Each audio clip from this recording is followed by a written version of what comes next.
মানুষের শরীরের বিভিন্ন অঙ্গ দ্বারা ভিন্ন ভিন্ন প্রকারের কাজ করা হয়, আর সেই জন্য মানুষ নিজের শরীরের যত্ন করে, তার খেয়াল রাখে, নিজের শরীরকে সুস্থ রাখে, স্বচ্ছ রাখে, বস্ত্র পরিধান করে, আর কোথাও আঘাত লাগলে ক্ষতস্থান ঢেকে ফেলে।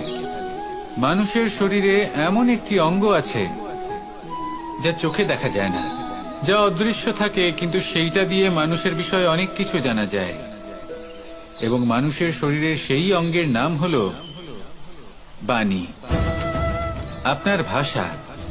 আপনি যেভাবে কথা বলেন, যার সাথে কথা বলেন, আপনি যেভাবে শব্দ চয়ন করেন, তার দ্বারা আপনার বিষয়ে অনেক কিছু বোঝা যায়, আপনার ব্যক্তিত্বের বিষয়ে অনেক কিছু বোঝা যায়। সেই জন্য সবসময় কিছু বলার আগে একটু ভেবে নিন, নিজের কথার ওপর একটু নিয়ন্ত্রণ রাখুন। আমার কথা শুনুন, এই হৃদয়কে শুদ্ধ করে তুলুন।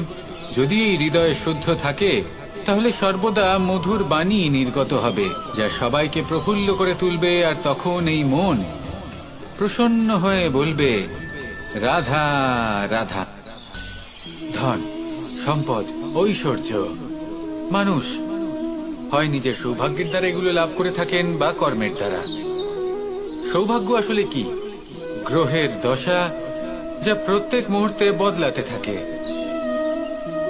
কর্মের মাধ্যমে যখন আপনি ধন অর্জন করেন, তখন সেই ধন আপনার আগামী প্রজন্ম লাভ করে। সেটা হয় সে ভোগ করে বা তার জন্য তার ভোগান্তি হয়। আর এটা নির্ভর করছে আপনার কর্মের ওপরে। কি কর্ম করেছেন আপনি সেই ধনকে লাভ করার জন্য? যদি আপনি সৎ পথে চলেন, নিষ্ঠা ভরে আপনি কর্ম করে থাকেন, এবং তার ফলে আপনি ধন অর্জন করে থাকেন, তাহলে আপনার আগামী প্রজন্ম সেটা ভোগ করবে, সেটা প্রয়োগ করবে নিজের বিকাশের জন্য। কিন্তু যদি আপনি কুকর্ম করে থাকেন, কোন রকম ছলনা করে থাকেন এই ধন লাভ করার জন্য, তাহলে 100% আপনার আগামী প্রজন্মকে এর জন্য ভুগতেই হবে।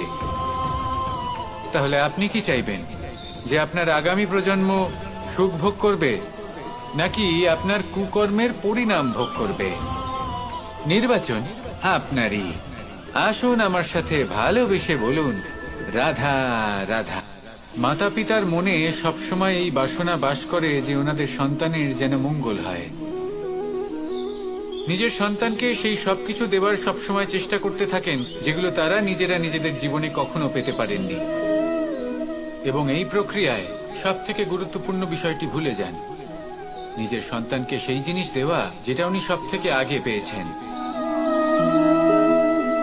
আমি ধনের কথা বলছি না, আমি বলতে চাইছি নিজের অভিজ্ঞতা দ্বারা ওনারা যে মানসিক স্থিতি লাভ করেছেন, ওনারা যে মর্যাদা লাভ করেছেন, যে শিক্ষা ওনারা লাভ করেছেন, সবার আগে নিজের সন্তানকে সেটা দেওয়া প্রয়োজন। সেটা যদি নিজের সন্তানকে দিতে পারেন, তাহলে এই সন্তান জীবনে তার পথে এগোতেও পারবে, ধন অর্জনও করতে পারবে, এবং শক্তিশালী অনুভবও করতে পারবে। সেই জন্য সন্তানকে সবার আগে সেটা দান করুন যেটা সব থেকে বেশি মূল্যবান। সেটা দিন যেটা আপনি সবার আগে লাভ করেছেন। আসুন আমার সাথে ভালোবেসে বলুন, রাধা রাধা। কখনো কখনো আমরা খুব ব্যথিত হয়ে পড়ি। আমরা নিজেদের পরিবারের জন্য এত কিছু করি, আর তারা আমাদের দেখলেই ভয়ভীত হয়ে পড়ে, আমাদের দেখলে বিরক্ত হয়।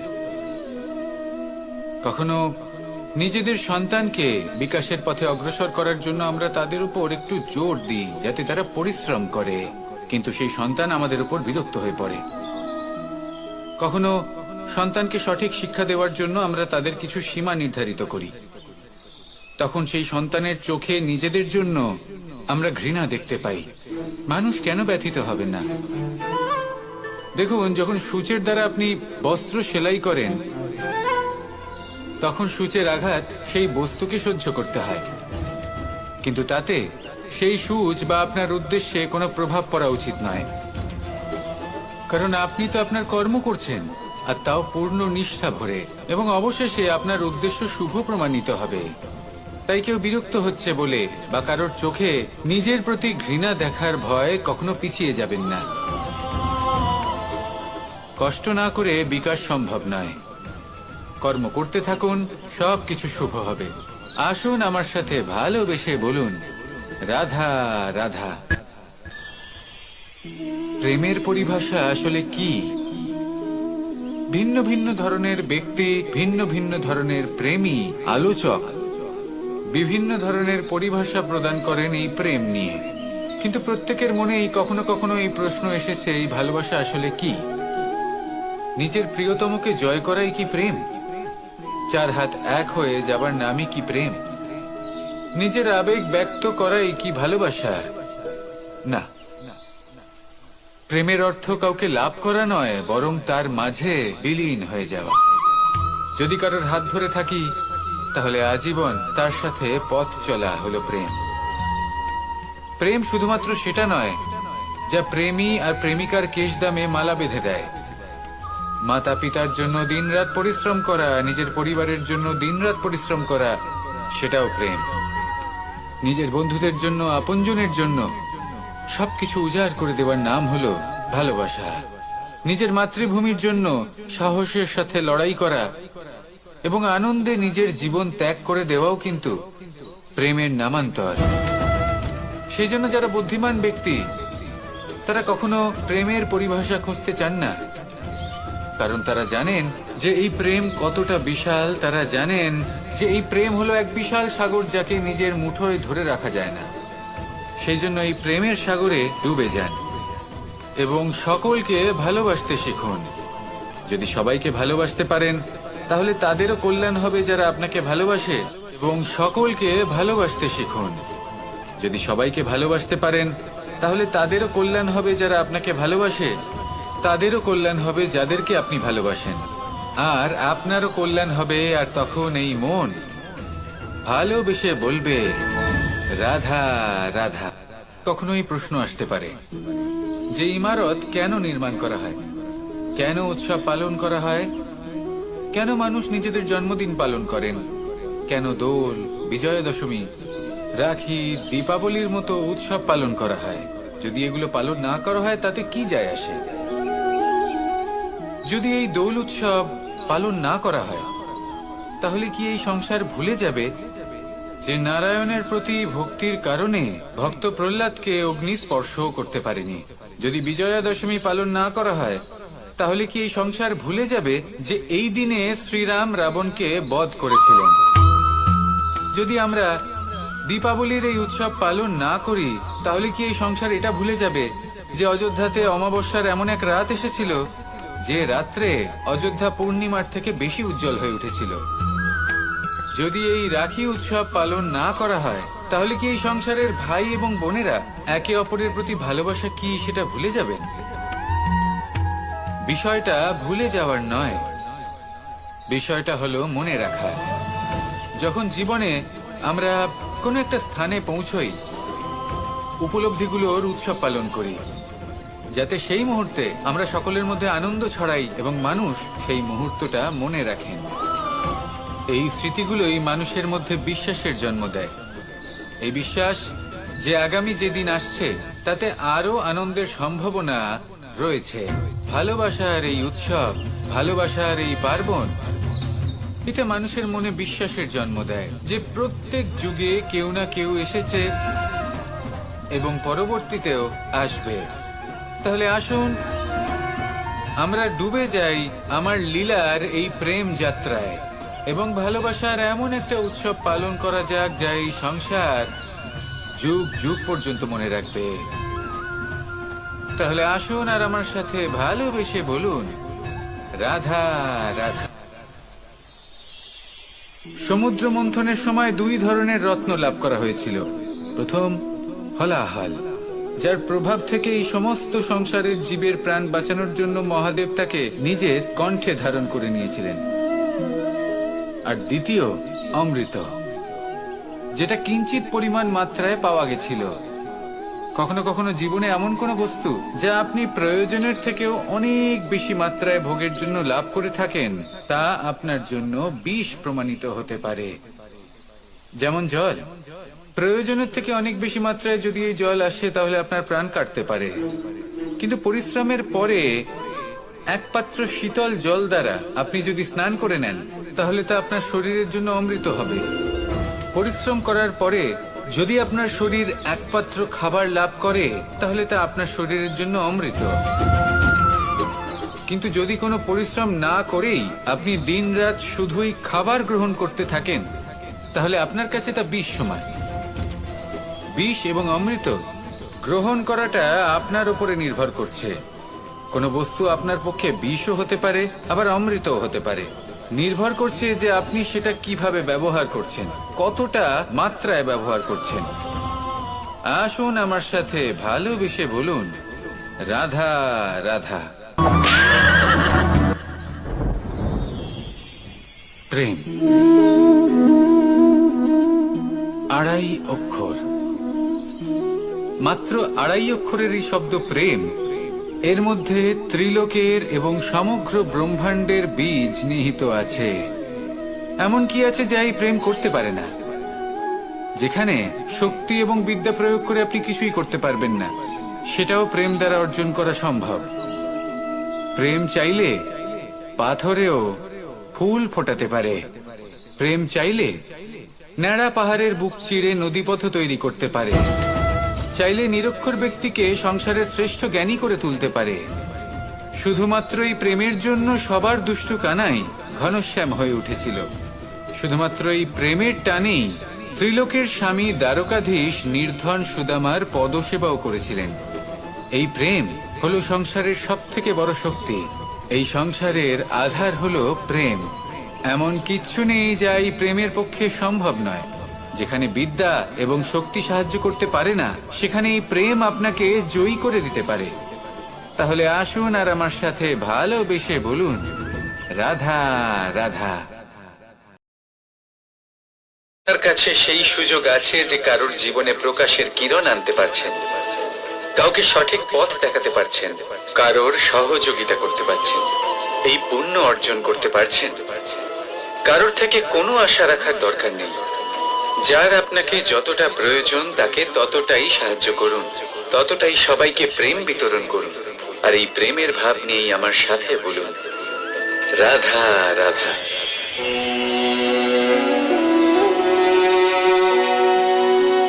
করে দিলাম শেষ। সংসার সর্বদা কৃষ্ণকে এই কথা শোনাবে যে কৃষ্ণ নিজেই নিজের মামার হত্যা করেছে। কিন্তু এটা সময়ের প্রয়োজন ছিল। আর এই কিন্তু হত্যা নয়, বধ ছিল। আর ব্যক্তি নিজের বধ নিজেই ডেকে আনে। এই সংসারে এগিয়ে চলা অতি আবশ্যক,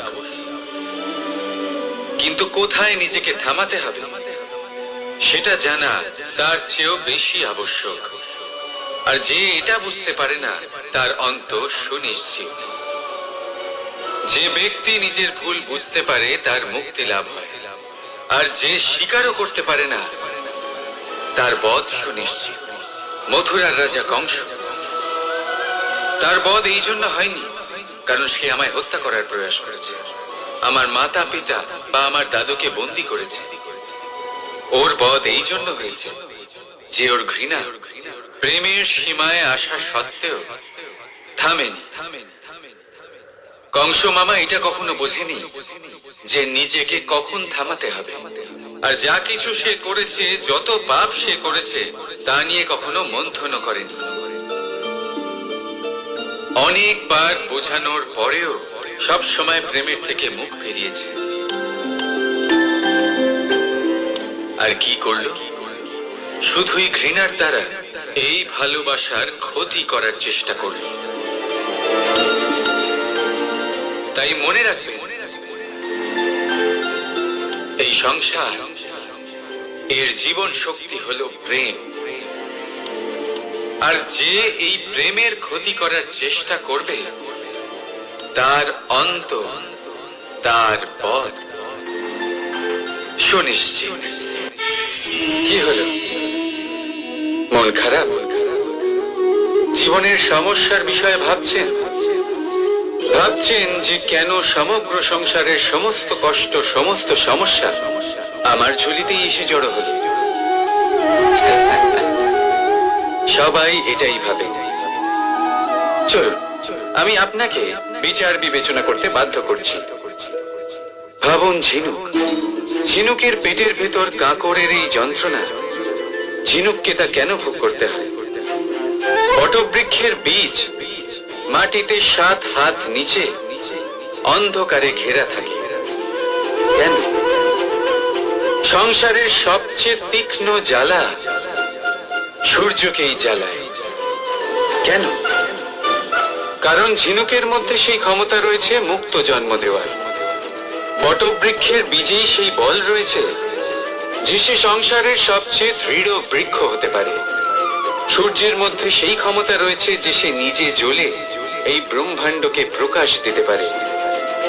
সেই জন্য জীবনে যখনই বিপদ আসবে, সমস্যা আসবে, তখন নিজেকে বোঝান যে প্রকৃতি আপনাকে এই জন্য চয়ন করেছে, কারণ প্রকৃতি এটাই ভাবে যে এই পরিস্থিতিতে সর্বশ্রেষ্ঠ ফলাফল আপনি বের করতে পারবেন। এই মন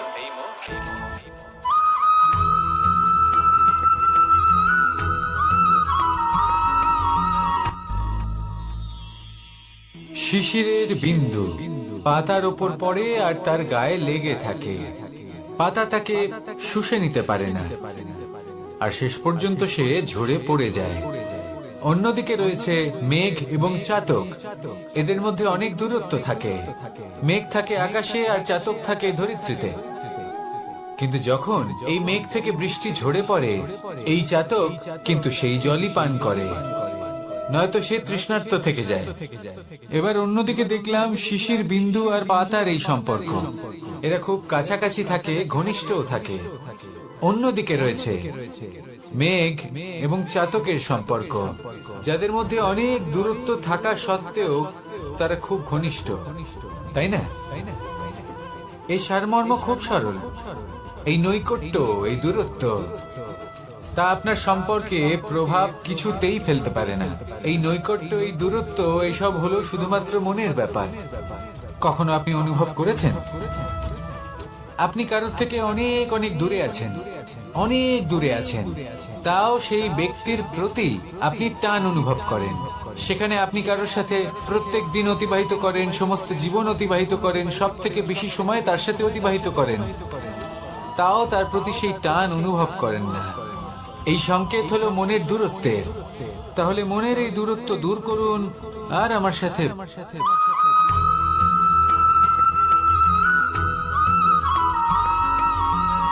এই সংসারে কোনো বস্তু হোক বা ব্যক্তি হোক, তার একার গুরুত্ব কিন্তু খুব বেশি নয়। একটা উদাহরণ হিসেবে বৃষ্টির ফোঁটাকে ভেবে দেখুন। যদি একটি বৃষ্টির ফোঁটা হয় তাহলে তার খুব বেশি গুরুত্ব থাকে না, কিন্তু যখন সহস্র বৃষ্টির ফোঁটা মেঘের মধ্যে দিয়ে ঝরে পড়ে, তখন সেটা বর্ষার রূপ ধারণ করে। সেই বর্ষা যা এই প্রকৃতিকে শান্ত করে। সেইভাবেই পাথরের ছোট টুকরো, তার খুব বেশি গুরুত্ব থাকে না, কিন্তু যখন অসংখ্য পাথরের টুকরো একত্রিত হয় তখন তা পর্বতের আকার ধারণ করে। সেইভাবেই কিছু মানুষ যখন একত্রিত হন তখন তৈরি হয় পরিবার। কিছু পরিবার যখন একত্রিত হয় তখন তৈরি হয় সমাজ। যখন অনেক সংখ্যক সমাজ একত্রিত হয় তখন তৈরি হয় রাজ্য। এবার এই রাজ্যের সব থেকে গুরুত্বপূর্ণ ব্যক্তি হতে পারেন রাজা, কিন্তু তাও সেই রাজা একা কিছু করতে পারেন না। যুদ্ধ লড়ার সময় তারও নিজের সৈন্যদলকে প্রয়োজন পড়ে।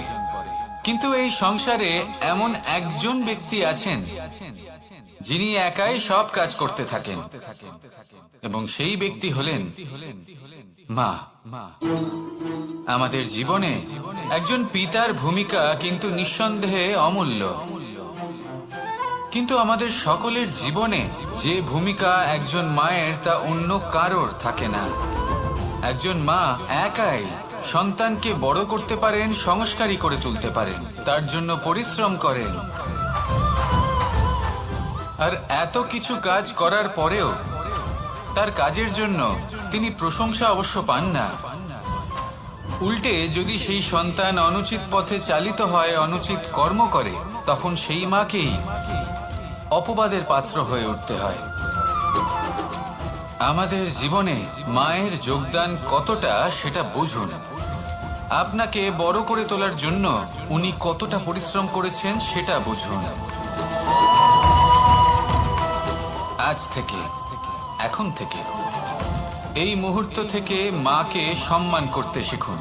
যখন সময় পাবেন, যখন সুযোগ হবে, তখন তার প্রশংসা করুন। ওনারও ভালো লাগবে।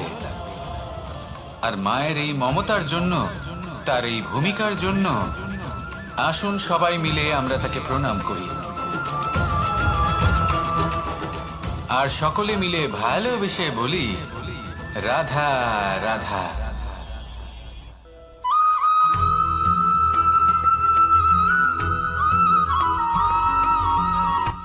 এই সংসারে সাফল্য লাভ করার জন্য জ্ঞানের প্রয়োজন হয়, পরিশ্রমের প্রয়োজন হয়, দৃঢ় নিষ্ঠার প্রয়োজন হয়, নিরন্তর চেষ্টা করা প্রয়োজনীয়।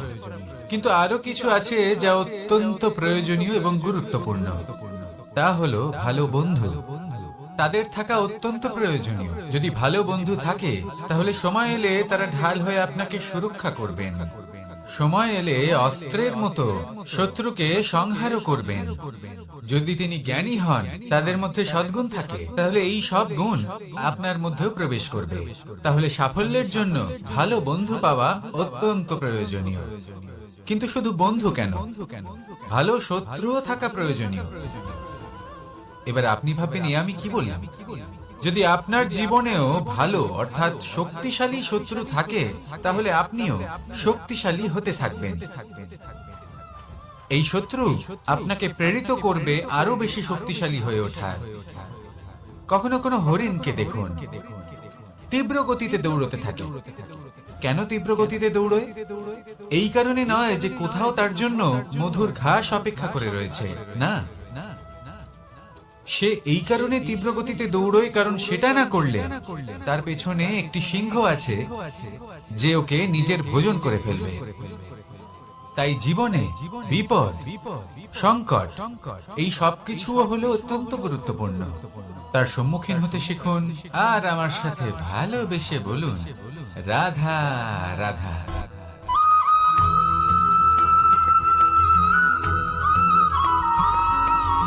মানুষ জন্মগ্রহণ করে, তার সাথে ভয়েরও জন্ম হয়। ছোটবেলা থেকেই আমাদের মনে কোনো না কোনো প্রকারের ভয় থেকেই যায়। কেউ এই বিষয়ে ভয় পায় যে তার কোনো বস্তু তার থেকে দূরে চলে যাবে। কেউ এই বিষয়ে ভয় পায় যে আমি নিজেকে হারিয়ে ফেলব। কেউ এই ভেবে ভয় পায় যে আমার প্রিয়জনেরা তারা যেন আমার থেকে দূরে না চলে যায়। কেউ এই ভেবে ভয় পায় যে আমরা যেন পথ না হারিয়ে ফেলি, আদি ইত্যাদি। কিন্তু সত্যি কথা বলতে, ভেবে দেখুন এই ভয় বাস্তবে কি? শুধুই একটা মনস্থিতি, আর কিছুই নয়। যা কিছু আপনি জীবনে পেয়েছেন তা একদিন আপনাকে হারাতে হবে। এই জীবন হলো আপনারই, কিন্তু তাও একদিন সমাপ্ত হবে। তাই ভয় পেয়ে কি লাভ? এই ভয় শুধু আপনাকে জীবন যাপন করা থেকে বাধা দিচ্ছে, আর কিচ্ছু নয়। পথ হারিয়ে ফেললেই বুঝতে পারবেন যে নতুন পথ কিভাবে বানাতে হয়। কিছু মানুষকে জীবন থেকে হারালে তবেই আপনি বুঝবেন যে আপনার আপনজনকে। এই ভয়ের কারণে ভীত হয়ে থাকবেন না। এই তারা নক্ষত্র অন্ধকারের অভাবে গুরুত্ব হারায়। শিবকেও মহাদেব হওয়ার জন্য বিষ পান করতে হয়েছিল। প্রত্যেক পরিস্থিতি, প্রত্যেক সাফল্য আপনার পরীক্ষা নেবে। তাতে উত্তীর্ণ হওয়া হলো আপনার কর্ম। যখনই আপনি ভয় পাবেন বা সংকটের সম্মুখীন হবেন, তখন সাহসের সাথে তার সম্মুখীন হন। মনে রাখবেন, যে সম্মুখীন হতে জানে, সাফল্য তার সাথে সবসময় থাকে। আসুন আর আমার সাথে ভালোবেসে বলুন, রাধা রাধা।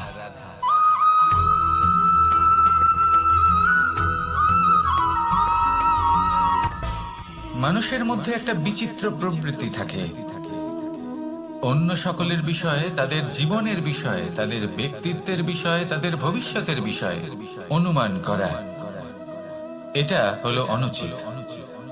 কারোর অতীতকালকে দেখে লোকে ভবিষ্যৎ বলে দিতে পারেন, বর্তমানকে দেখে ভবিষ্যতের বিষয়ে অনুমান করে ফেলেন। উদাহরণ দিতে হলে বলবো, কোনো দাসকে দেখুন, ওকে দেখে লোকে বলে যে ওর ভবিষ্যৎ সেটাই হতে পারে, অনুমান করে ফেলেন। আর এই রাজাকে দেখুন, উনি তো কত সুখী হবেন, উনি তো জগতের সব থেকে অধিক সুখী মানুষ, কত সুখ সুবিধা আছে ওনার কাছে, ধারণা করে ফেলেন। তবে সত্য তো এটাই যে কারোর ব্যক্তিত্বের বিষয়ে, তাদের ভবিষ্যতের বিষয়ে আপনি পূর্ণ সত্য কখনোই বলতে পারবেন না, শুধু অনুমান করতে পারবেন। আর এই অনুমান করে সত্যি কোনো লাভ হয় না, কারণ এই কাল সেটা হলো অত্যন্ত শক্তিশালী। কালো থেকে কালোতর কয়লাকেও হিরেতে পরিণত করতে পারে, অনেক বড় বড় রাজাকেও বিদূষক বানিয়ে ফেলতে পারে এক মুহূর্তেই। তাহলে আপনি অনুমান করে কি লাভ? কি পেলেন অনুমান করে? সেই জন্য কারোর বিষয়ে কোনো অনুমান করবেন না, তার ভবিষ্যতের বিষয়ে অনুমান করতে যাবেন না, কারোর বিষয়ে কোনো ধারণা করে নেবেন না। কিছু করতে হলে ভালোবাসুন, সবার মধ্যে ভালোবাসা ছড়ান, সবার মধ্যে ধন্যাত্মক ভাব ছড়ান। এই মন প্রসন্ন হয়ে বলবে রাধা রাধা।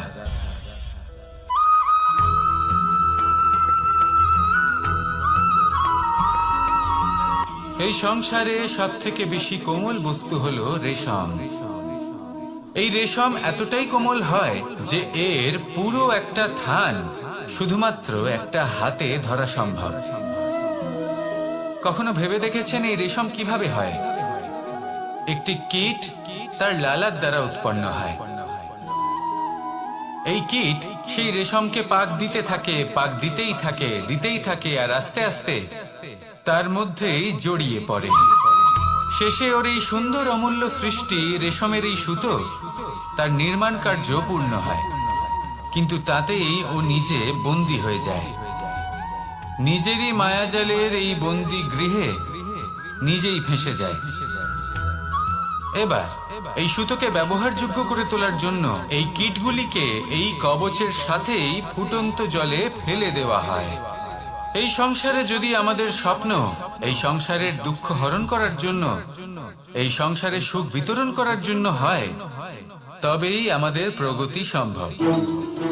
যদি আমাদের এই স্বপ্ন শুধুই আমাদের এবং আমাদের স্বার্থ সিদ্ধির জন্য হয়, তাহলে এই স্বপ্ন আমাদের অন্ধ করে দেবে, আমাদের অন্ধকারের পথে নিয়ে যাবে, আর আমরাও সেই কীটের মতো হয়ে যাব। নিজেদেরই মায়াজালে আমরা নিজেই ফেঁসে যাব, আর শেষে আমরা যদি কিছু লাভ করি তা হবে একাকিত্ব, অন্ধকারময় মৃত্যু। তাই স্বপ্ন অবশ্যই দেখুন, কিন্তু এমন ভাবে স্বপ্ন দেখবেন না যে তার এই বন্দিগৃহে আপনি নিজেই ফেঁসে গেলেন। স্বপ্ন দেখুন পরোপকারে।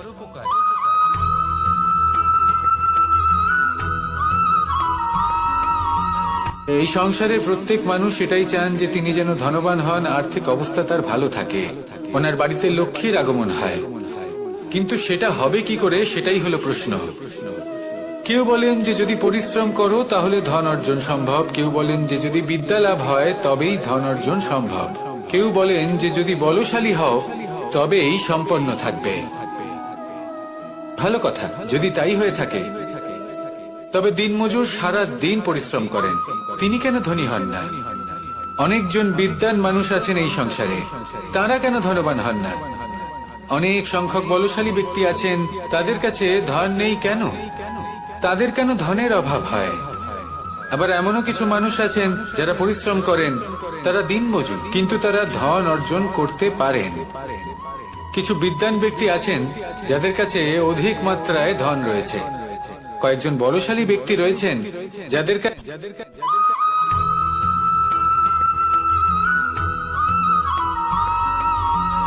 পিতা আর পুত্রের সম্পর্ক অত্যন্ত মধুর হয়ে থাকে। পিতা স্বপ্ন দেখেন, তাকে পূর্ণ করার সকল সম্ভাব্য চেষ্টা করেন, কিন্তু তাও অনেক সময় ওনার স্বপ্ন অপূর্ণ থেকে যায়। তখন পিতা ভাবেন যে স্বপ্ন উনি পূর্ণ করতে পারেননি, ওনার সন্তান তা অবশ্যই পূরণ করবে। যে স্থানে উনি কখনো পৌঁছতে পারেননি, সেই স্থানে ওনার পুত্র অবশ্যই পৌঁছবে। পিতা নিজের সন্তানের ভবিষ্যৎ নিয়ে সেই স্বপ্ন দেখেন, আর যখন সেই সন্তান সামনে এগোতে থাকে তখন তার দুঃখ হয় না, বরং গর্ব হয়।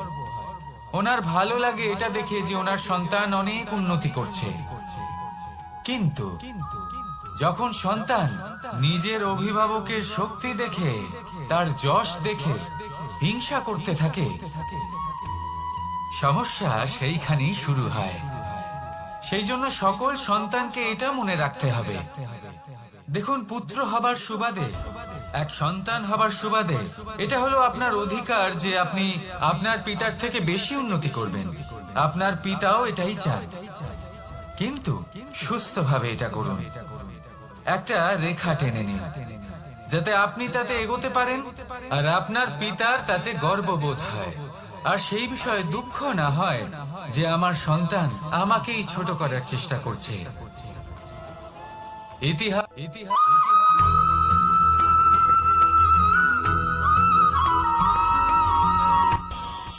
এই সংসারে আমরা প্রকাশ কোথা থেকে পাই?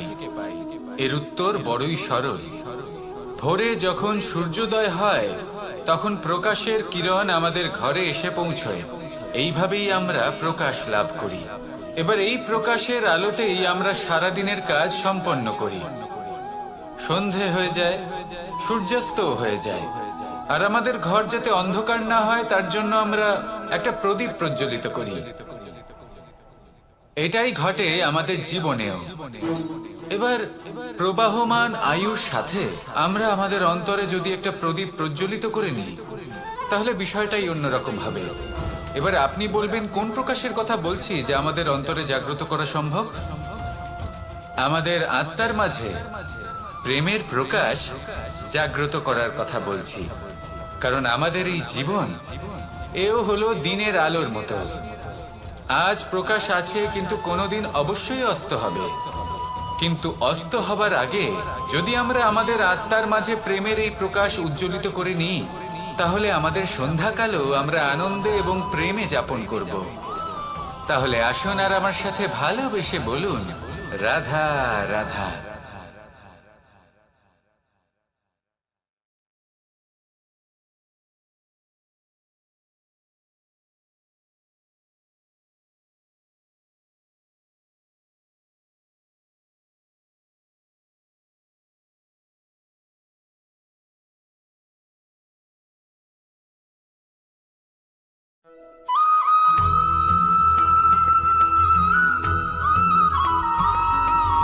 আমাদের শরীর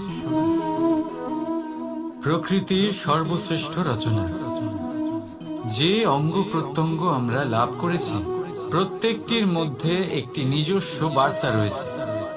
একটু ভেবে দেখুন, দুটি চোখ দিয়েছে দেখার জন্য, দুটি কান দিয়েছে শোনার জন্য, নাসিকাও আছে দুটি, দুটি হাত দিয়েছে দ্বিগুণ পরিশ্রম করার জন্য। কিন্তু জীব শুধুমাত্র একটি। তার উপরেও তীক্ষ্ণ বলিষ্ঠ দাঁত দিয়েছে তার রক্ষার জন্য। কখনো ভেবে দেখেছেন কেন?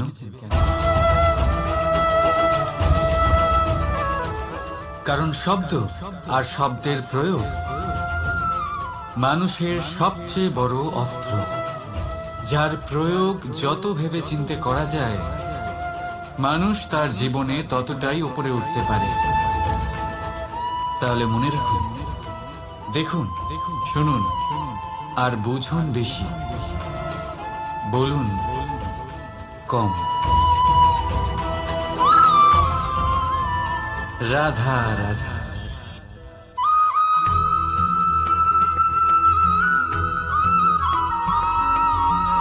যখন আমরা কোনো বনে প্রবেশ করি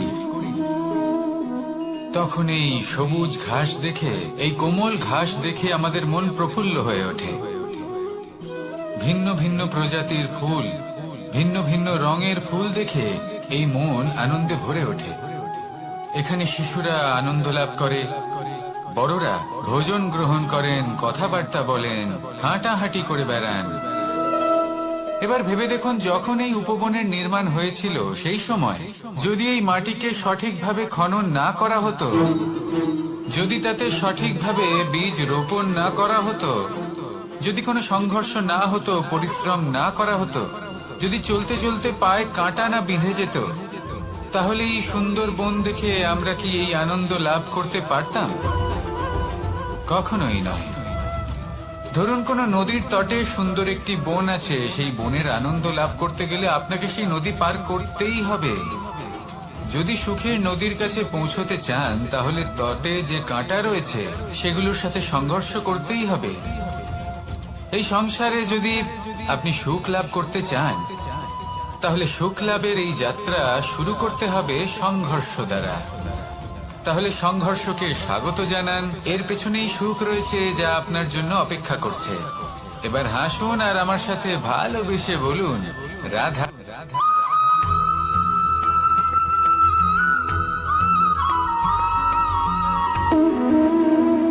সম্পর্ক হলো আমাদের জীবনের একটি আধার। কিছু সম্পর্ক এমন যা আমরা জন্মসূত্রে লাভ করি, যেমন পরিবার, মা, বাবা। কিছু সম্পর্ক আছে যে আমরা জীবনে অর্জন করে থাকি, তা সে প্রেমের হোক, স্নেহের হোক বা বন্ধুত্বের। এই সকল সম্পর্ক লাভ করার বা গড়ে তোলার 5টি ধাপ রয়েছে। প্রথম ধাপ, কোনো ব্যক্তির সাথে আলাপ হওয়া, তার সাথে কথা বলা বা তাকে দেখা। দ্বিতীয় ধাপ, সে ব্যক্তিকে আমাদের ভালো লাগা। তৃতীয় ধাপ, আমাদের এটা চাইতে শুরু করা যে জীবনে এই ব্যক্তি যেন আমাদের বন্ধু হন, আমাদের জীবনে থাকেন, বা আমাদের কাউকে ভালোবেসে ফেলা। আর এটা আমাদের ভাবা বা চাওয়া যে সেই ব্যক্তি যেন আজীবন আমার সাথে থাকেন, আমার জীবনে আমার সাথী হয়ে। চতুর্থ ধাপ, লাভ করা। এবার এই ধাপটি অনেক মানুষের পক্ষেই খুবই সরল হয়, বড়ই সরল ভাবে নিজেদের সঙ্গীকে লাভ করে থাকেন। কিছু মানুষের জন্য এই ধাপ অত্যন্ত কঠিন হয়ে থাকে। অনেক প্রতিকূল পরিস্থিতির উপর জয়লাভ করে তারা সঙ্গীকে লাভ করেন, কিন্তু লাভ অবশ্যই করেন। এরপরে আসে পঞ্চম, অন্তিম এবং সব থেকে গুরুত্বপূর্ণ ধাপ। সেটা হলো সেই সম্পর্ক পালন করা। এটা হলো এমন এক বিষয় যা প্রত্যেক মানুষের শেখা উচিত। যদি ব্যক্তি নিজের জীবনে সম্পর্ক রক্ষা করতে শিখে যান, তবে প্রত্যেক সম্পর্ক তার জীবনকে স্বর্গ করে তুলবে। আসুন আর আমার সাথে ভালোবেসে বলুন, রাধা রাধা।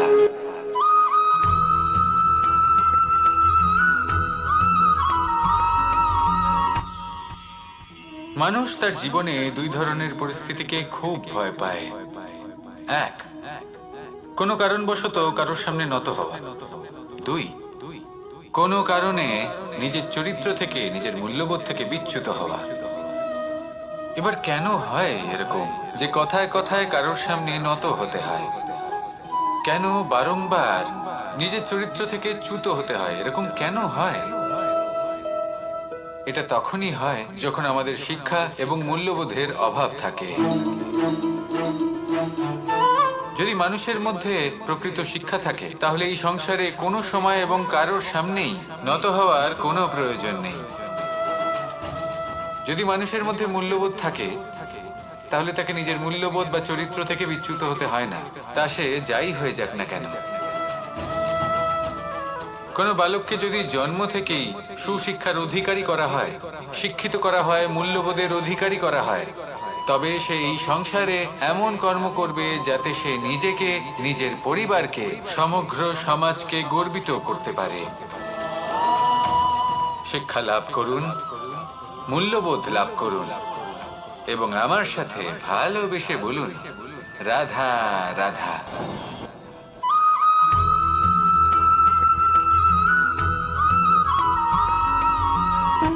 সুখ, দুঃখ এবং শক্তি, এই তিন হলো এই সংসারের ত্রিদেবের মতো। আমাদের জীবনে যা কিছু ঘটছে এই তিনটির ভিত্তির উপরেই হচ্ছে। আসলে এই সংসারের একটা নিয়ম আছে, যখনই আপনি কিছু লাভ করেন এই সংসার আপনার পরীক্ষা নেয়। এটা জানার জন্য আপনার পরীক্ষা নেয় যে আপনি যা কিছুই লাভ করেছেন আপনি কি আদৌ সেটার যোগ্য কিনা। ঠিক সেইভাবেই এই সুখ, দুঃখ এবং শক্তি আপনার পরীক্ষা নিয়ে থাকে। যখন সুখ আসে তখন সে আপনার পরীক্ষা নেয় যে আপনার মধ্যে অহংবোধ জাগ্রত হয়নি তো। যদি অহংবোধ চলে আসে তাহলে সুখ সেখানেই সঙ্গ ত্যাগ করে।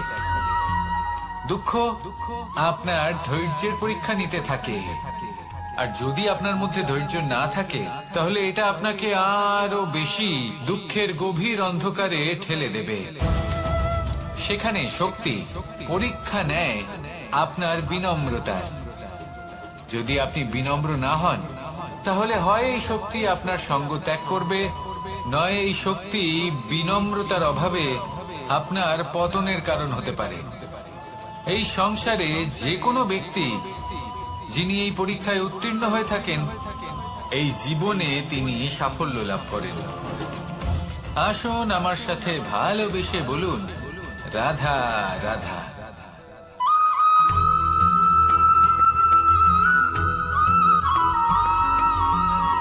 জীবন কিসের উপর নির্ভরশীল? ধনের উপর? বৈভবের অনুভব যদি আপনি করতে চান তাহলে তা পাবেন শুধু একতার দ্বারা, সংগঠনের দ্বারা। যদি আপনাকে উদাহরণ দিই, নিজের এই হাতটাকে দেখুন, 5টা আঙুল রয়েছে। কোনো একটা বস্তুকে নিজের একটা আঙুল দ্বারা তুলে ধরার চেষ্টা করে দেখুন, বড়ই কষ্ট হবে। তখন আপনি বুঝতে পারবেন যখন এই 5টি আঙুল একত্রিত হয় তখন কোনো কাজ কতটা সহজ হতে পারে। এটাই হলো শক্তি, একতার। সব থেকে ভালো উদাহরণ যদি আপনাকে দিই তাহলে বাঁশি। এই বাঁশি থেকে অত্যন্ত মধুর সুর নির্গত হয় যা সবার মন প্রসন্ন করে দেয়। এই কথা সত্যি, কিন্তু এই বাঁশি আমি একটা বা দুটো আঙুল দিয়ে বাজাতে পারবো না। আমাকে প্রত্যেকটা আঙুল ব্যবহার করতেই হবে, তবেই এর থেকে মধুর সুর নির্গত হবে যা সকলকে প্রসন্ন করবে। ঠিক কিনা? ঠিক এইভাবেই যদি আপনি চান যে আপনার জীবনরূপী বাঁশি থেকেও মধুর সুর নির্গত হোক বা সবার মনকে প্রসন্ন করে তুলুক, তাহলে আপনাকেও জীবনে একতা নিয়ে আসতেই হবে। আপনি একাও কর্ম করতে পারেন, পথ চলতেও পারেন, সামনেও এগোতে পারেন, সাফল্যও লাভ করতে পারেন। কিন্তু যখন সকলে একসাথে এগোবেন, সেই পথে চলবেন, সেই কর্মই করবেন, তখন লক্ষ্যে অবশ্যই পৌঁছবেন, সাফল্য অবশ্যই লাভ করবেন। কিন্তু সেই সাফল্য এবং তার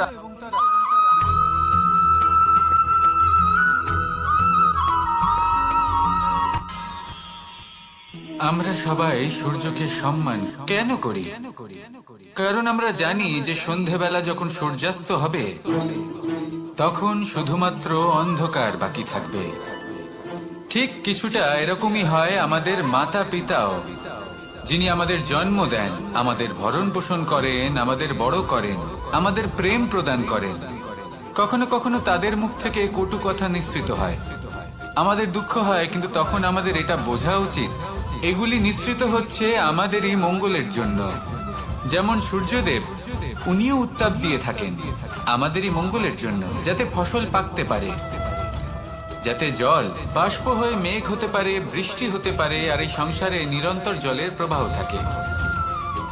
আমাদের মাতা পিতা, তাদের কঠোর আচরণ, তাদের কঠোর অনুশাসনের পেছনে লুকিয়ে থাকে ওনাদের ভালোবাসা। আমাদের তা বুঝতে হবে, সসম্মানে ওনাদের গ্রহণ করতে হবে। কারণ ঠিক সূর্যাস্তের পরে যেমন চতুর্দিক অন্ধকারচ্ছন্ন হয়ে যায়, তেমনি আমাদের জীবন থেকে যখন আমাদের মাতা পিতা চলে যায় তখন আমাদের জীবনেও শুধু এবং শুধুমাত্র অন্ধকারই ছেয়ে থাকে। সেই জন্য নিজের মাতা পিতাকে সম্মান করুন, ওনাদের ভালোবাসা প্রদান করুন। এই মন আর এই জীবন প্রসন্ন হয়ে বলবে, রাধা রাধা।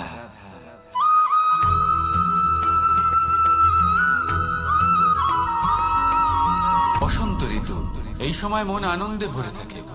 এমন মনে হয় যেন আমরা আকাশে বিচরণ করতে চলে যাই, কিন্তু সেটা তো সম্ভব নয়।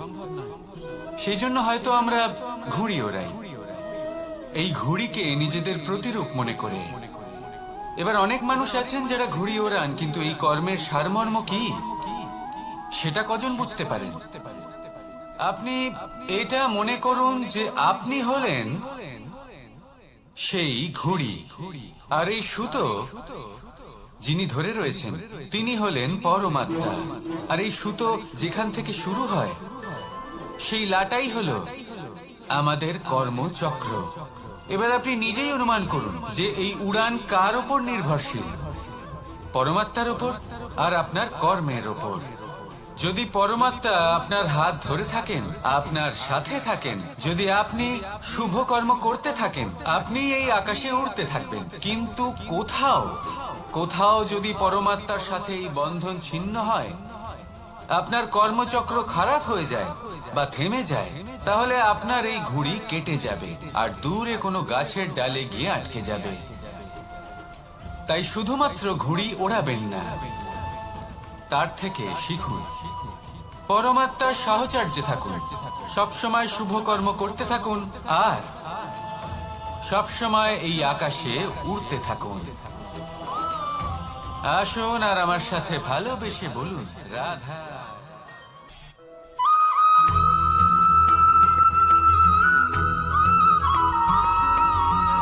এবার অনেক সময় মানুষের মনে এরকম প্রশ্ন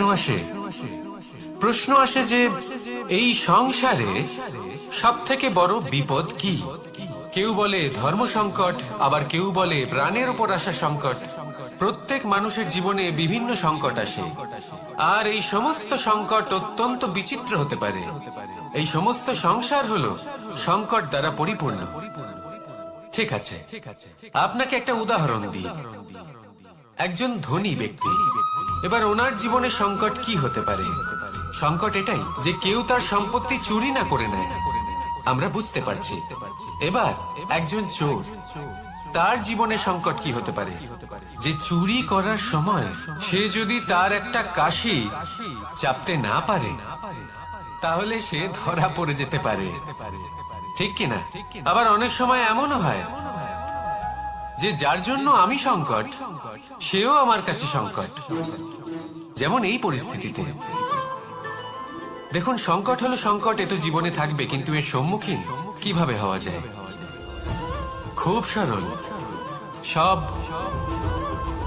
এটার ওপর নির্ভর করে, মনের ওপর। এই মনকে নিয়ন্ত্রণ করলে সব ঠিক থাকবে। এবার যদি ধনী ব্যক্তি মনকে নিয়ন্ত্রণ করে ফেলেন, নিজের অর্থের ব্যবহার শুভ কাজের জন্য, সমাজের সেবার জন্য বিকাশ করতে করেন, ওই অর্থকে একত্রিত করে না রাখেন, তাহলে চুরির সমস্যা, এই সংকট সেখানেই কেটে যাবে। এবার যদি কথা বলি সেই চোরের, তাহলে চোর যদি নিজের মনকে সংযত করে নেয়, যদি নিজের কর্মকে নিয়ন্ত্রণ করতে পারে, তাহলে এমন কোনো স্বর নেই যা ওকে ধরা পড়তে বাধ্য করবে। সেই জন্য জীবনে সংকট যতই আসুক, যত বড়ই সংকট আসুক না কেন, কবচ হলো একটাই, আর এই কবচের নাম হলো আত্মনিয়ন্ত্রণ। নিজের মনকে নিয়ন্ত্রণে রাখতে শিখুন। এটা নিজের জীবনে প্রয়োগ করে তো দেখুন। যদি আপনি করতে পারেন, তবে আপনি দেখবেন যে সংকট তো জীবনে আসা যাওয়া করে, কিন্তু সেই সংকটগুলির সম্মুখীন আপনি এইভাবে করতে পারবেন। তাহলে সেটাই করুন, আর আমার সাথে ভালোবেসে বলুন, রাধা রাধা।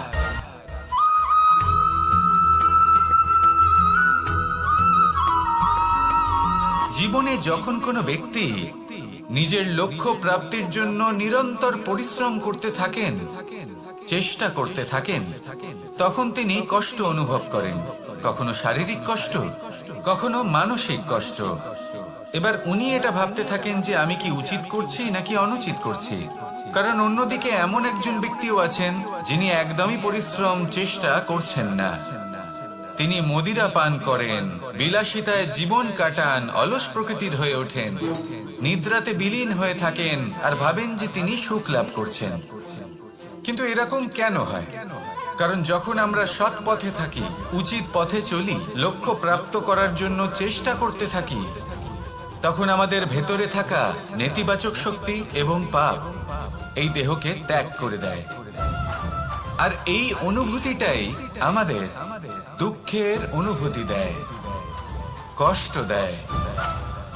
এবার সেখানে যদি আমরা কুপথে চলি, অনুচিত পথে চলতে থাকি, তাহলে আমাদের ভেতরে থাকা পুণ্য এবং ধনাত্মক শক্তি আমাদের দেহ ত্যাগ করে দেয়। আর এই অনুভূতির কারণেই আমরা সুখ অনুভব করি। কিন্তু কখনো ভাববেন যে এই সুখ বেশি সময় পর্যন্ত থাকে না। সেই জন্য সবসময় মনে রাখবেন, যদি আপনি জানেন যে এটাই আপনার লক্ষ্য, এটাই উচিত পথ, শুভ পথ, তাতে নিরন্তরভাবে এগিয়ে যেতে চেষ্টা করতে থাকুন। এই কষ্ট আপনাকে সুখের পরাকাষ্ঠায় কখন পৌঁছে দেবে তা আপনি জানতেই পারবেন না। আসুন আমার সাথে ভালোবেসে বলুন, রাধা রাধা।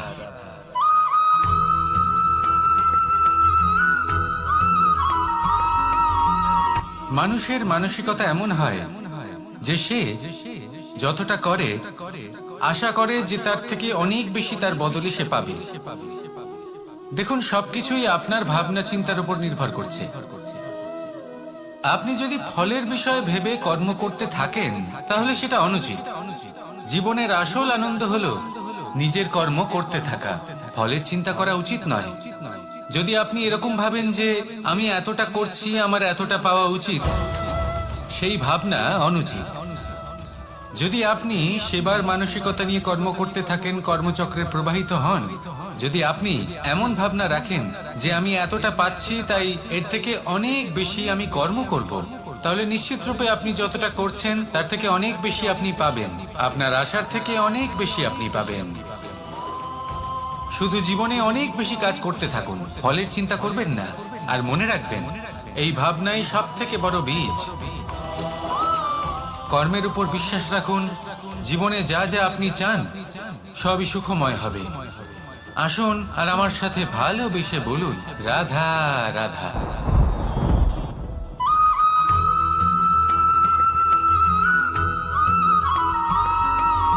আমাদের শরীর প্রকৃতির সর্বশ্রেষ্ঠ রচনা। যে অঙ্গ প্রত্যঙ্গ আমরা লাভ করেছি প্রত্যেকটির মধ্যে একটি নিজস্ব বার্তা রয়েছে। একটু ভেবে দেখুন, দুটি চোখ দিয়েছে দেখার জন্য, দুটি কান দিয়েছে শোনার জন্য, নাসিকাও আছে দুটি, দুটি হাত দিয়েছে দ্বিগুণ পরিশ্রম করার জন্য। কিন্তু জীব শুধুমাত্র একটি। তার উপরেও তীক্ষ্ণ বলিষ্ঠ দাঁত দিয়েছে তার রক্ষার জন্য। কখনো ভেবে দেখেছেন কেন?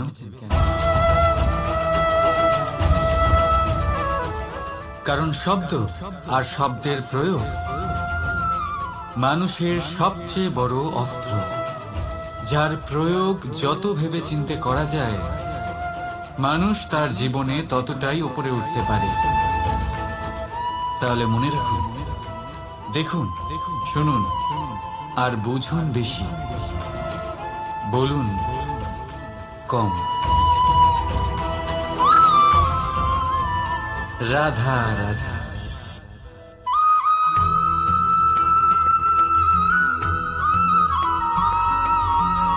এই সংসারে কোনো বস্তু হোক বা ব্যক্তি হোক, তার একার গুরুত্ব কিন্তু খুব বেশি নয়। একটা উদাহরণ হিসেবে বৃষ্টির ফোঁটাকে ভেবে দেখুন। যদি একটি বৃষ্টির ফোঁটা হয় তাহলে তার খুব বেশি গুরুত্ব থাকে না। কিন্তু যখন সহস্র বৃষ্টির ফোঁটা মেঘের মধ্যে দিয়ে ঝরে পড়ে তখন সেটা বর্ষার রূপ ধারণ করে। সেই বর্ষা যা এই প্রকৃতিকে শান্ত করে। সেইভাবেই পাথরের ছোট টুকরো, তার খুব বেশি গুরুত্ব থাকে না। কিন্তু যখন অসংখ্য পাথরের টুকরো একত্রিত হয় তখন তা পর্বতের আকার ধারণ করে। সেইভাবেই কিছু মানুষ যখন একত্রিত হন তখন তৈরি হয় পরিবার। কিছু পরিবার যখন একত্রিত হয় তখন তৈরি হয় সমাজ। যখন অনেক সংখ্যক সমাজ একত্রিত হয় তখন তৈরি হয় রাজ্য। এবার এই রাজ্যের সব থেকে গুরুত্বপূর্ণ ব্যক্তি হতে পারেন রাজা, কিন্তু তাও সেই রাজা একা কিছু করতে পারেন না। যুদ্ধ লড়ার সময় তারও নিজের সৈন্যদলকে প্রয়োজন পড়ে। কিন্তু এই সংসারে এমন একজন ব্যক্তি আছেন যিনি একাই সব কাজ করতে থাকেন, এবং সেই ব্যক্তি হলেন মা। আমাদের জীবনে একজন পিতার ভূমিকা কিন্তু নিঃসন্দেহে অমূল্য। কিন্তু আমাদের সকলের জীবনে যে ভূমিকা একজন মায়ের তা অন্য কারোর থাকে না। একজন মা একাই সন্তানকে বড় করতে পারেন, সংস্কারী করে তুলতে পারেন, তার জন্য পরিশ্রম করেন। আর এত কিছু কাজ করার পরেও তার কাজের জন্য তিনি প্রশংসা অবশ্য পান না। উল্টে যদি সেই সন্তান অনুচিত পথে চালিত হয়, অনুচিত কর্ম করে, তখন সেই মাকেই অপবাদের পাত্র হয়ে উঠতে হয়। আমাদের জীবনে মায়ের যোগদান কতটা সেটা বুঝুন। আপনাকে বড় করে তোলার জন্য উনি কতটা পরিশ্রম করেছেন সেটা বুঝুন।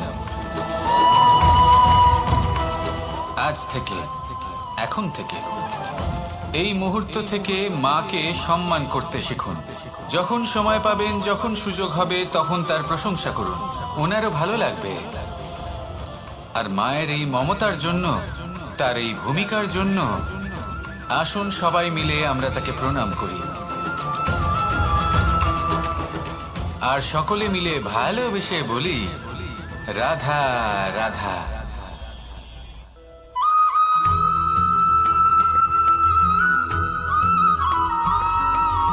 ফিরে আসছিলেন এবং তাদের ফেরার পথে হঠাৎ করে কোথাও থেকে একটি বাছুর চলে এলো।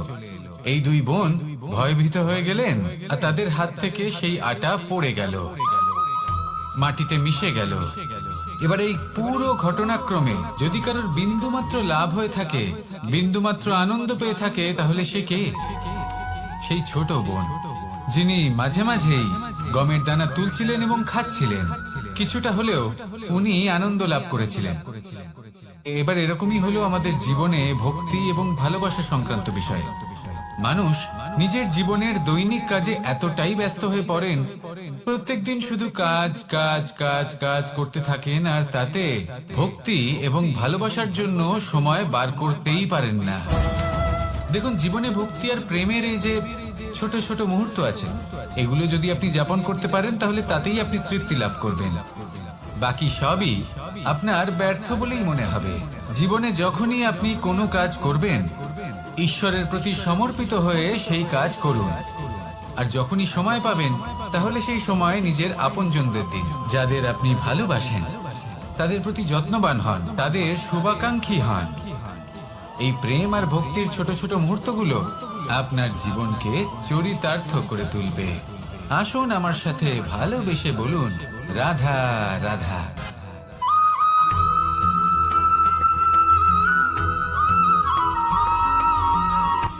শক্তি, শক্তি অর্জন করা এতটা কঠিন নয় যতটা শক্তি লাভ করার পরে সেই শক্তি সামলানো কঠিন হয়। কারণ যেই মানুষ শক্তি লাভ করে, তার মনে গর্ববোধ জন্মায়, জন্মায় অহংকার, জন্মায় জেদ। তাই শক্তি প্রাপ্ত করার সাথে বিনম্র থাকাও অত্যন্ত আবশ্যক। আর এটা আমাদের শেখা উচিত বৃক্ষের থেকে। বৃক্ষ যা আমাদের ফল দেয়, বৃক্ষ যা যত ফল দেয় ততটাই ঝুঁকে যায়। আমরা পাথর মারি ওই বৃক্ষের থেকে ফল প্রাপ্ত করার জন্য। সেই পাথরের মার সহ্য করেও বৃক্ষ আমাদের ফল দেয়। কোনো গর্ববোধ নেই, কোনো অহংকার বোধ নেই। আর সেই জন্য এই বৃক্ষের পুজো করা হয়।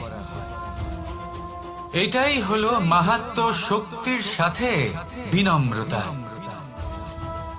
যদি এই শক্তি সৃজন করে থাকে, সাহায্য করে থাকে, সম্বল হয়ে থাকে, তবেই সেই শক্তি উপযুক্ত।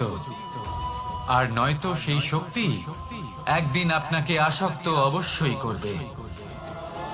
তাহলে শক্তি অবশ্যই অর্জন করুন, কিন্তু তার সাথে সেই শক্তি সামলানোর মতো বিবেকও আপনাকে অবশ্যই জাগ্রত করতে হবে। তাহলে আসুন আমার সাথে ভালোবেসে বলুন, রাধা রাধা।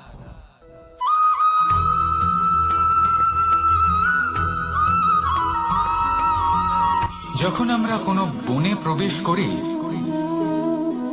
তখন এই সবুজ ঘাস দেখে, এই কোমল ঘাস দেখে আমাদের মন প্রফুল্ল হয়ে ওঠে। ভিন্ন ভিন্ন প্রজাতির ফুল, ভিন্ন ভিন্ন রঙের ফুল দেখে এই মন আনন্দে ভরে ওঠে। এখানে শিশুরা আনন্দ লাভ করে, বড়রা ভোজন গ্রহণ করেন, কথাবার্তা বলেন, হাঁটাহাঁটি করে বেড়ান।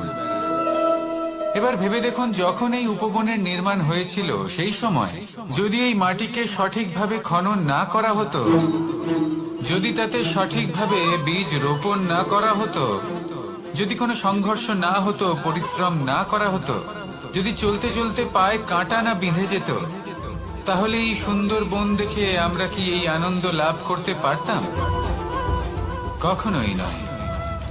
ধরুন কোনো নদীর তটে সুন্দর একটি বন আছে, সেই বনের আনন্দ লাভ করতে গেলে আপনাকে সেই নদী পার করতেই হবে। যদি সুখের নদীর কাছে পৌঁছতে চান, তাহলে তটে যে কাঁটা রয়েছে সেগুলোর সাথে সংঘর্ষ করতেই হবে। এই সংসারে যদি আপনি সুখ লাভ করতে চান, তাহলে সুখ লাভের এই যাত্রা শুরু করতে হবে সংঘর্ষ দ্বারা। তাহলে সংঘর্ষকে স্বাগত জানান, এর পেছনেই সুখ রয়েছে যা আপনার জন্য অপেক্ষা করছে। এবার হাসুন আর আমার সাথে ভালোবেসে বলুন, রাধা।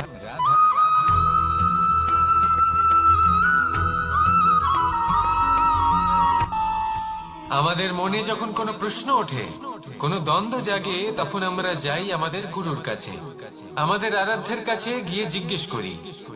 এইভাবেই একদিন আমি পৌঁছলাম আমার আরাধ্যের কাছে, আমার মহাদেবের কাছে, আর ওনাকে প্রশ্ন করলাম যে মহাদেব, জীবনে আনন্দ পাওয়ার, উৎসব পালনের, প্রেম ভাগ করে নেবার, জীবনকে উপভোগ করে নেওয়ার সর্বশ্রেষ্ঠ সময় কোনটা?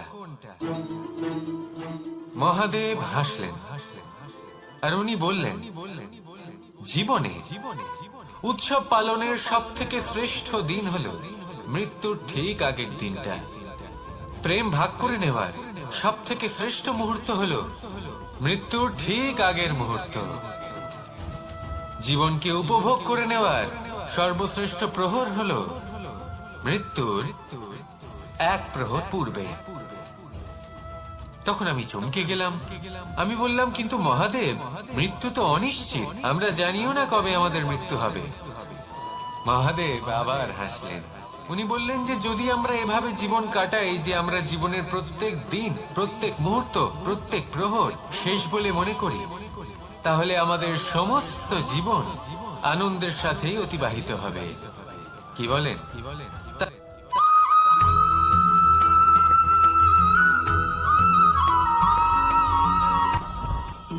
জীবনে কিছু শেখা অত্যন্ত গুরুত্বপূর্ণ।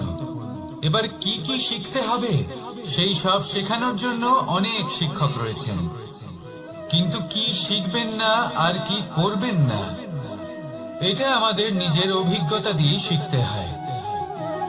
কিন্তু তার মানে এটা নয় যে যদি আপনাকে শিখতে হয় যে আগুনের তাপ কতটা, আপনাকে আগুনের মধ্যে হাত দিতে হবে। না, অন্য কারোর অভিজ্ঞতা দ্বারাও শিখতে পারেন। প্রশ্ন শুধুমাত্র একটাই যে আপনি কি শিখতে চান নাকি চান না।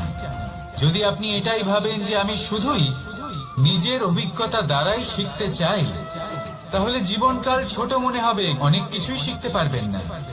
তাই নিজের সাথে সাথে বড়দের অভিজ্ঞতা দ্বারাও শেখা শুরু করে দিন। এই সংসারের অভিজ্ঞতা দ্বারা শিখতে শুরু করে দিন।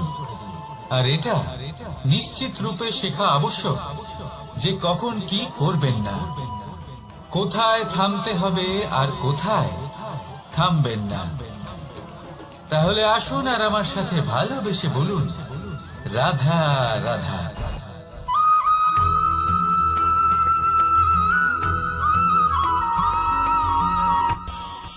এই সংসারে আমরা প্রকাশ কোথা থেকে পাই? এর উত্তর বড়ই সরল। ভোরে যখন সূর্যোদয় হয় তখন প্রকাশের কিরণ আমাদের ঘরে এসে পৌঁছয়। এইভাবেই আমরা প্রকাশ লাভ করি। এবার এই প্রকাশের আলোতেই আমরা সারাদিনের কাজ সম্পন্ন করি। সন্ধে হয়ে যায়, সূর্যাস্ত হয়ে যায়, আর আমাদের ঘর যাতে অন্ধকার না হয় তার জন্য আমরা একটা প্রদীপ প্রজ্বলিত করি। এটাই ঘটে আমাদের জীবনেও। এবার প্রবাহমান আয়ুর সাথে আমরা আমাদের অন্তরে যদি একটা প্রদীপ প্রজ্বলিত করে নিই, তাহলে বিষয়টাই অন্যরকম হবে। এবার আপনি বলবেন, কোন প্রকাশের কথা বলছি যা আমাদের অন্তরে জাগ্রত করা সম্ভব? আমাদের আত্মার মাঝে প্রেমের প্রকাশ জাগ্রত করার কথা বলছি। কারণ আমাদের এই জীবন এও হলো দিনের আলোর মতো। আজ প্রকাশ আছে, কিন্তু কোনোদিন অবশ্যই অস্ত হবে। কিন্তু অস্ত হবার আগে যদি আমরা আমাদের আত্মার মাঝে প্রেমের এই প্রকাশ উজ্জ্বলিত করে নিই, তাহলে আমাদের সন্ধ্যাকালও আমরা আনন্দে এবং প্রেমে যাপন করব। তাহলে আসুন আর আমার সাথে ভালোবেসে বলুন, রাধা রাধা।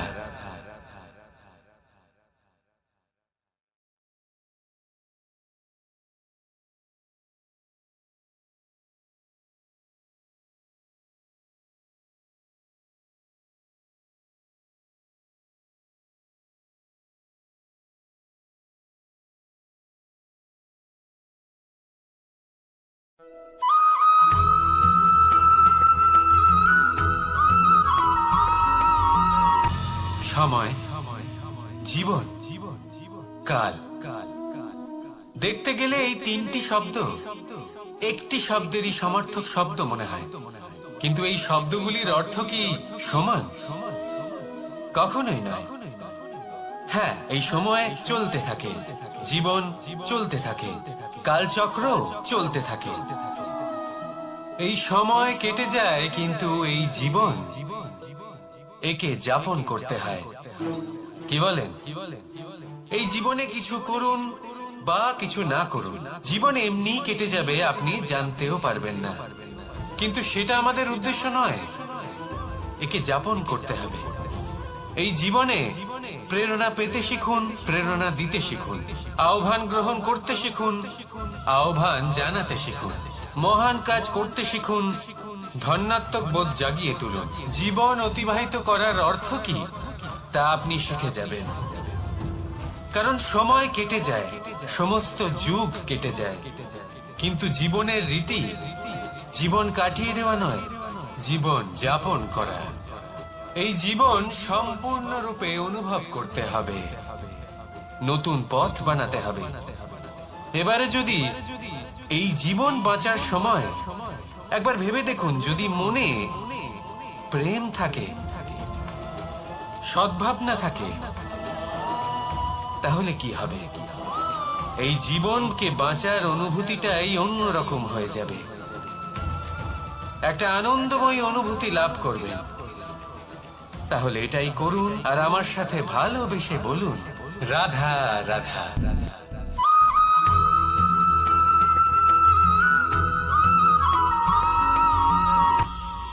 এটা হলো ধান গাছ। এর থেকে যে চাল উৎপন্ন হয় তা মানুষ গ্রহণ করেন। আর এটা কি? এ হলো জংলি ঘাস। একবার ভেবে দেখুন, যদি এই জংলি ঘাস ধান গাছের আশেপাশে থাকে তাহলে কি হবে? ধান উৎপন্ন হতে পারবে? তা উৎকৃষ্ট হতে পারবে? আমরা কি তা গ্রহণ করতে পারবো? কখনোই নয়। এই জংলি ঘাস ধানকে নষ্ট করে দেবে, কিন্তু নিজে জীবিত থাকবে। এটাই হলো আজকের শিক্ষা।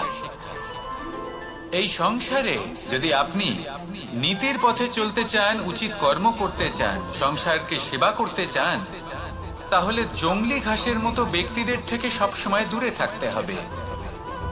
সেই ব্যক্তি যারা দুর্নীতি এবং মিথ্যা দ্বারা পরিপূর্ণ, যাদের ব্যবহার অশুভ, যাদের অনেক অশুভ গুণ রয়েছে, তারা সঠিক নয়। সেই সকল ব্যক্তি যাদের চরিত্র অত্যন্ত দুষ্ট হয়, তারা হয় শুভ চরিত্রের ব্যক্তিকে একদম নষ্ট করে দেয়, নয় নিজের মতো বানিয়ে তোলে। তাই যদি আপনি নীতির পথে চলতে চান, এই সংসারের জন্য শুভ কর্ম করতে চান, তাহলে সেই সঙ্গ লাভ করুন যে সঙ্গ জ্ঞানে পরিপূর্ণ, যাদের মধ্যে অনেক গুণ আছে, যাদের থেকে প্রতিদিন কিছু শিখতে পারবেন। এমন ব্যক্তির সাথে জীবন অতিবাহিত করুন, দুরাচারীদের থেকে দূরে থাকুন। তবেই এই মন প্রসন্ন হয়ে বলবে, রাধা রাধা।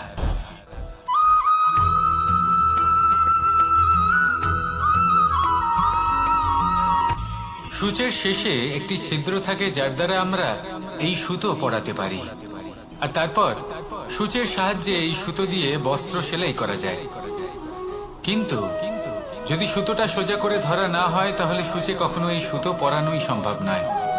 যদি এতে কোনো গিঁট পড়ে, তখন তা কখনোই এই ছিদ্র দ্বারা প্রবেশ করা সম্ভব নয়। ঠিক এইভাবেই যদি আপনি কারোর জীবনে প্রবেশ করতে চান, কারোর অন্তরে প্রবেশ করতে চান, তাহলে আপনাকেও সহজ থাকতে হবে। এতে কোনো গিট থাকলে চলবে না, অর্থাৎ মনে যাতে কোনো মালিন্য না থাকে, যেন কোনো কুচিন্তা না থাকে। যদি এসব থাকে তাহলে আপনি কখনো কারোর জীবনে প্রবেশ করতে পারবেন না। আর যদি কোনোভাবে আপনি প্রবেশ করেও যান, তাহলে তার মনে ঘর করতে পারবেন না। নিজেকে এই সুতোর মতন করে তুলুন, সহজ। মনে যেন কোনো কুচিন্তা না থাকে, সবার প্রতি যেন সদ্ভাবনা থাকে, শুভ চিন্তা থাকে। এমনটা করতে থাকুন। এমন একটা দিন আসবে যেদিন এই সমস্ত সংসারের ব্যক্তির মনে আপনি বাস করবেন, আর তখন এই মন প্রসন্ন হয়ে বলবে, রাধা রাধা।